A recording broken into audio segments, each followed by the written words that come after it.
Parte 2, capítulo 1. A media mañana Winston salió de su cabina para ir a los lavabos. Una figura solitaria avanzaba hacia él desde el otro extremo del largo pasillo brillantemente iluminado. Era la muchacha morena. Habían pasado 4 días desde la tarde en que se la había encontrado cerca de la tienda.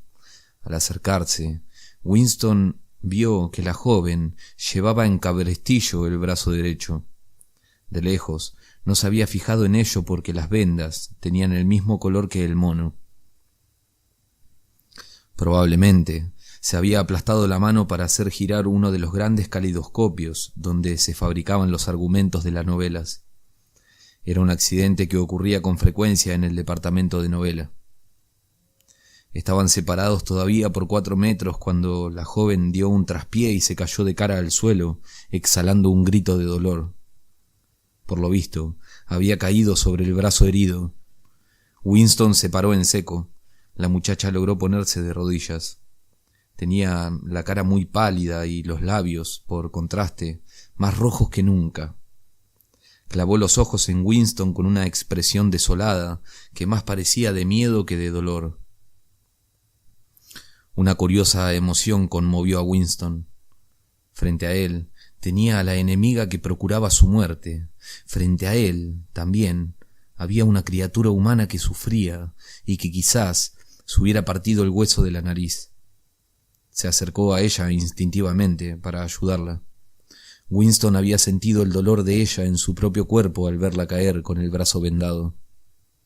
—¿Estás herida? —le dijo.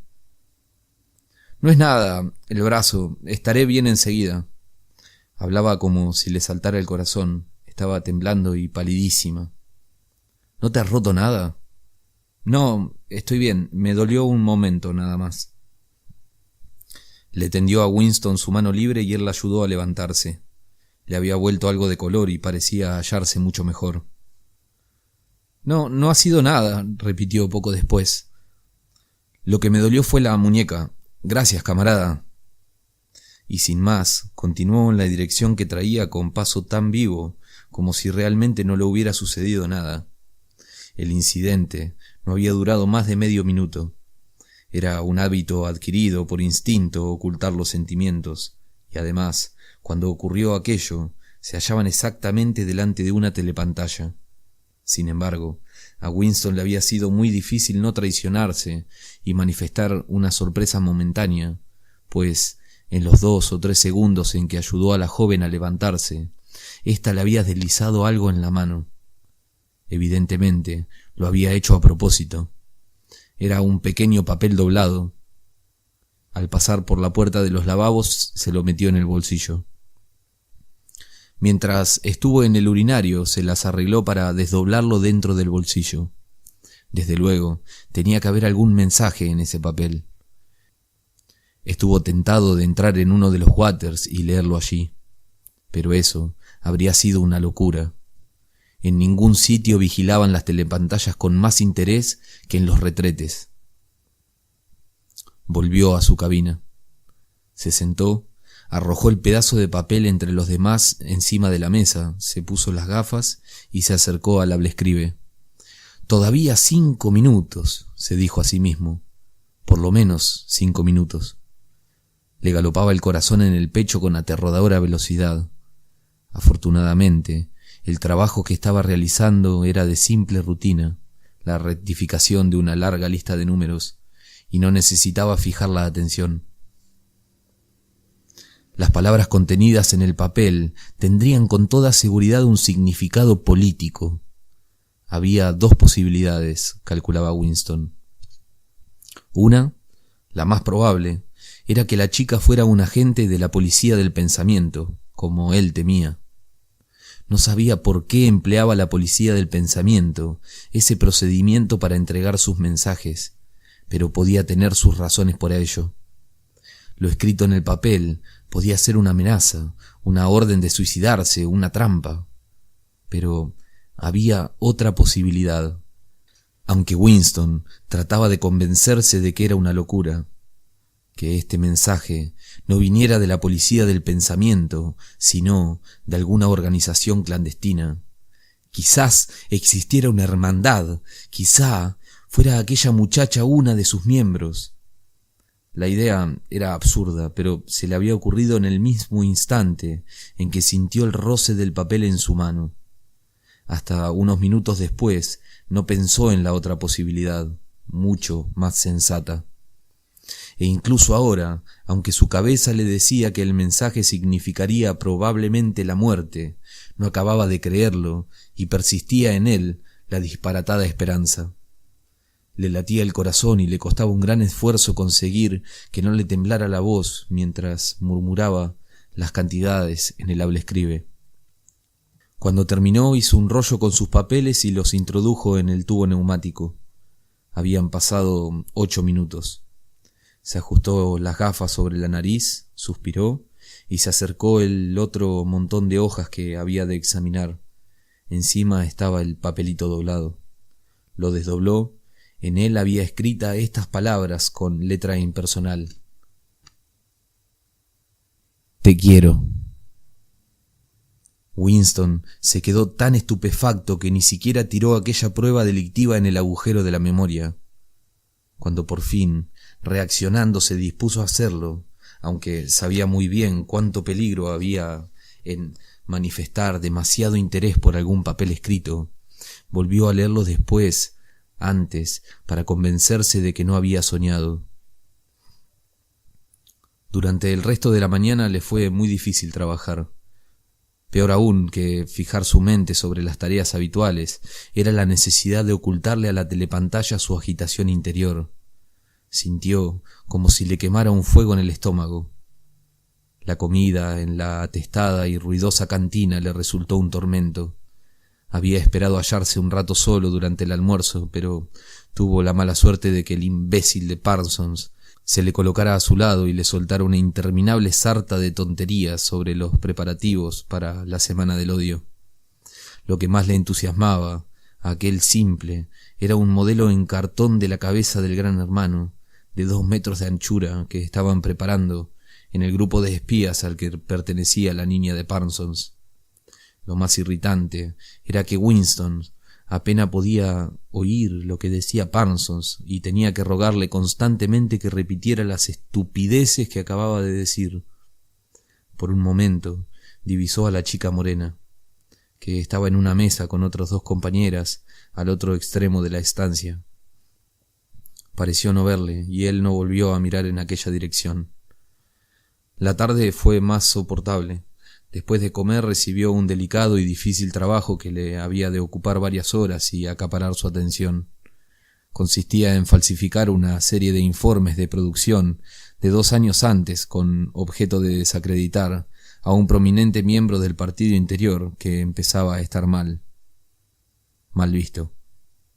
Winston servía para estas cosas y durante más de 2 horas logró apartar a la joven de su mente. Entonces le volvió el recuerdo de su cara y sintió un rabioso e intolerante deseo de estar solo, porque necesitaba la soledad para pensar a fondo en sus nuevas circunstancias. Aquella noche era una de las elegidas por el centro comunal para sus reuniones. Tomó una cena temprana, otra insípida comida en la cantina, se marchó al centro a toda prisa, participó en las solemnes tonterías de un grupo de polemistas, jugó 2 veces al tenis de mesa, se tragó varios vasos de ginebra y soportó durante 1 hora la conferencia titulada Los principios del INSOG en el juego del ajedrez.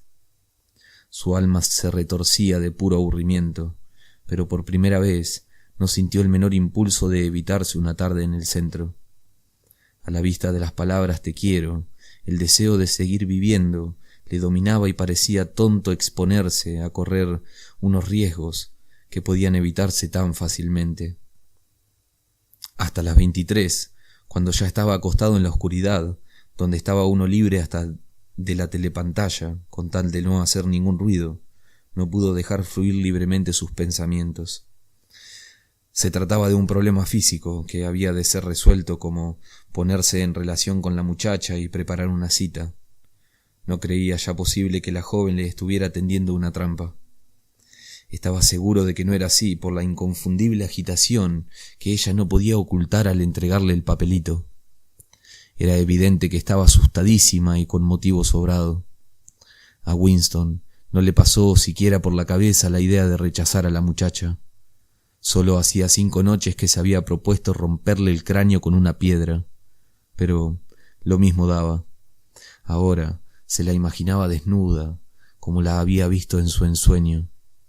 Se la había figurado idiota como las demás, con la cabeza llena de mentiras y de odios y el vientre helado. Una angustia febril se apoderó de él al pensar que pudiera perderla, que aquel cuerpo blanco y juvenil se le escapara. Lo que más temía era que la muchacha cambiase de idea si no se ponía en relación con ella rápidamente. Pero la dificultad física de esa aproximación era enorme. Resultaba tan difícil como intentar un movimiento en el juego de ajedrez cuando ya le han dado a uno el mate. A donde quiera que fuera uno, allí estaba la telepantalla. Todos los medios posibles para comunicarse con la joven se le ocurrieron a Winston a los 5 minutos de leer la nota. Pero, una vez acostado y con tiempo para pensar bien, los fue analizando uno a uno, como si tuviera esparcidas en una mesa una fila de herramientas para probarlas. Desde luego, la clase de encuentro de aquella mañana no podía repetirse. Si ella hubiera trabajado en el departamento de registro, habría sido muy sencillo, pero Winston tenía una idea muy remota de dónde estaba el departamento de novela en el edificio del ministerio, y no tenía pretexto alguno para ir allí. Si hubiera sabido dónde vivía y a qué hora salía del trabajo, se las hubiera arreglado para hacerse el encuentro. Pero no era prudente seguirla a casa, ya que esto suponía esperarla delante del ministerio a la salida, lo cual llamaría la atención indefectiblemente. En cuanto a mandar una carta por correo, sería una locura. Ni siquiera se ocultaba que todas las cartas se abrían, por lo cual casi nadie escribía ya cartas. Para los mensajes que se necesitaba mandar, había tarjetas impresas con largas listas de frases y se escogía la más adecuada borrando las demás. En todo caso, no solo ignoraba la dirección de la muchacha, sino incluso su nombre. Durante unas semanas después, la vida fue para Winston como una pesadilla. Al día siguiente, la joven no apareció por la cantina hasta el momento en que él se marchaba, cuando ya había sonado la sirena. Seguramente la habían cambiado a otro turno. Se cruzaron sin mirarse. Al día siguiente, estuvo ella en la cantina a la hora de costumbre, pero con otras 3 chicas y debajo de una telepantalla. Pasaron 3 días insoportables para Winston, en que no la vio en la cantina. Tanto su espíritu como su cuerpo habían adquirido una hipersensibilidad que casi le imposibilitaba para hablar y moverse. Incluso en sueños no podía librarse por completo de aquella imagen. Durante aquellos días no abrió su diario. El único alivio lo encontraba en el trabajo. Entonces conseguía olvidarla durante 10 minutos seguidos. No tenía ni la menor idea de lo que pudiera haberle ocurrido y no había que pensar en hacer una investigación. Quizá la hubieran vaporizado. Quizá se hubiera suicidado. O, a lo mejor, la habían trasladado al otro extremo de Oceanía. La posibilidad a la vez mejor y peor de todas era que la joven, sencillamente, hubiera cambiado de idea y le rehuyera. Pero al día siguiente reapareció. Ya no traía el brazo en cabrestillo, solo una protección de yeso alrededor de la muñeca. El alivio que sintió al verla de nuevo fue tan grande que no pudo evitar mirarla directamente durante varios segundos. Al día siguiente, casi logró hablar con ella. Cuando Winston llegó a la cantina, la encontró sentada a una mesa muy alejada de la pared. Estaba completamente sola. Era temprano y había poca gente. La cola avanzó hasta que Winston se encontró casi justo en el mostrador, pero se detuvo allí unos 2 minutos a causa de que alguien se quejaba de no haber recibido su pastilla de sacarina. Pero la muchacha seguía sola cuando Winston Tuvo ya servida su bandeja y avanzaba hacia ella. Lo hizo como por casualidad, fingiendo que buscaba un sitio más allá de donde se encontraba la joven. Estaban separados todavía unos 3 metros. Bastaban 2 segundos para reunirse, pero entonces sonó una voz detrás de él. ¡Smith! Winston hizo como que no oía. Entonces la voz repitió más alto. ¡Smith! Era inútil hacerse el tonto. Se volvió. Un muchacho llamado Wilshire, a quien apenas conocía Winston, le invitaba sonrientemente a sentarse en un sitio vacío junto a él. No era prudente rechazar esta invitación. Después de haber sido reconocido, no podía ir a sentarse junto a una muchacha sola. Quedaría demasiado en evidencia. Haciendo de tripas corazón, le sonrió amablemente al muchacho, que le miraba con un rostro beatífico. Winston, como en una alucinación, se veía a sí mismo partiéndole la cara a aquel estúpido con un hacha. La mesa, donde estaba ella, se llenó a los pocos minutos.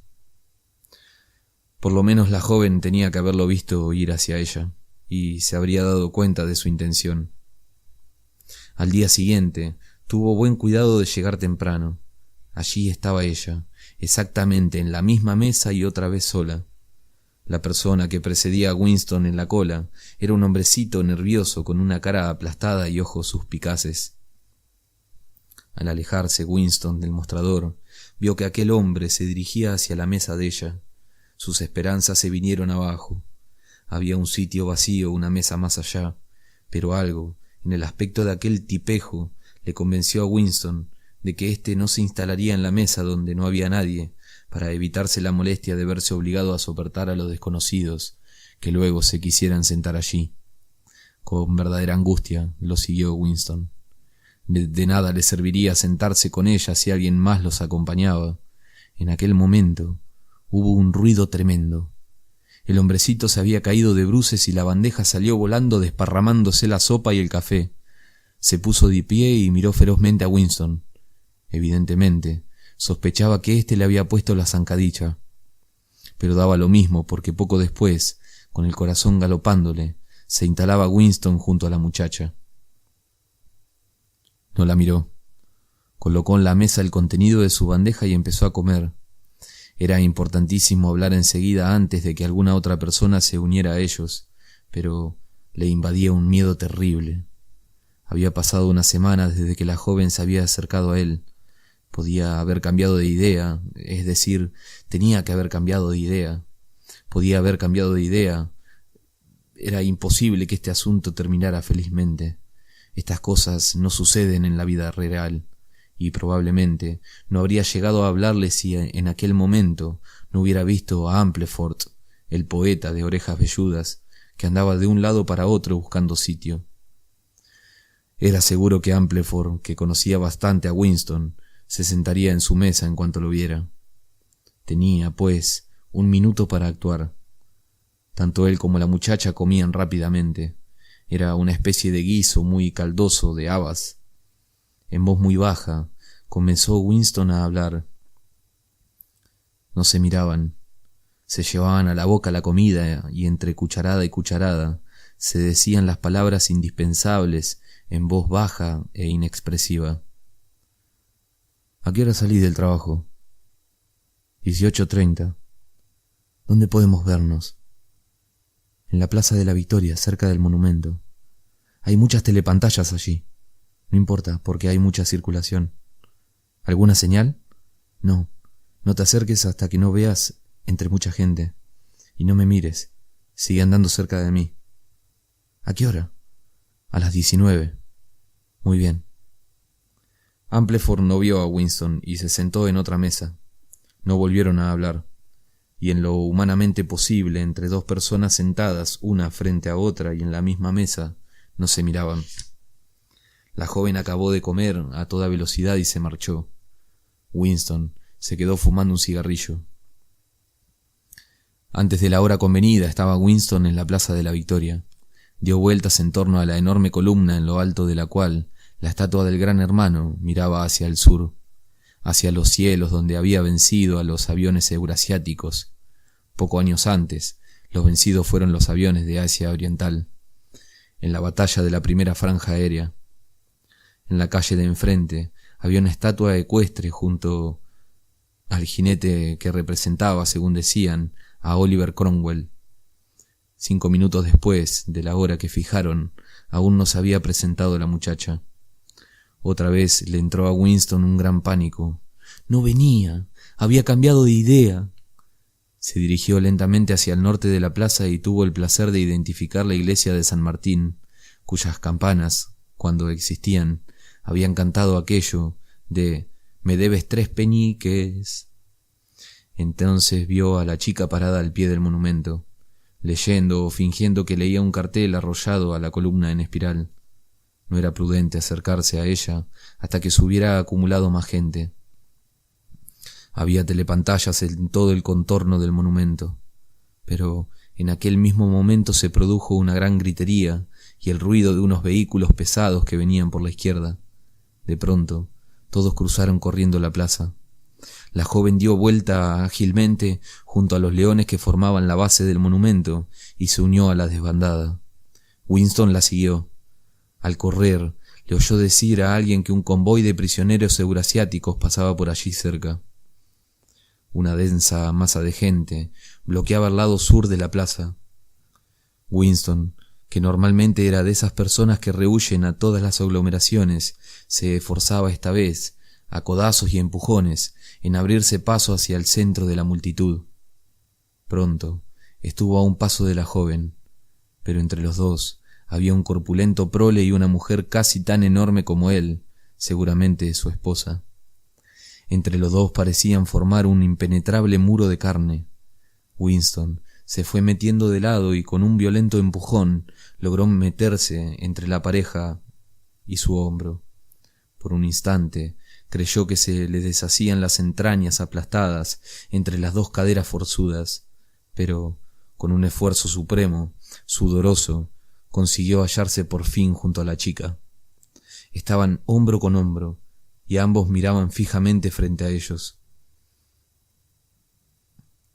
Una caravana de camiones, con soldados de cara pétrea armados con fusiles ametralladoras, pasaban calle abajo. En los camiones, unos hombres pequeños de tez amarilla y harapientos, uniformes verdosos, formaban una mesa compacta, tan apretados como iban. Sus tristes caras mongólicas miraban a la gente sin la menor curiosidad. De vez en cuando se oían ruidos metálicos al dar un brinco a alguno de los camiones.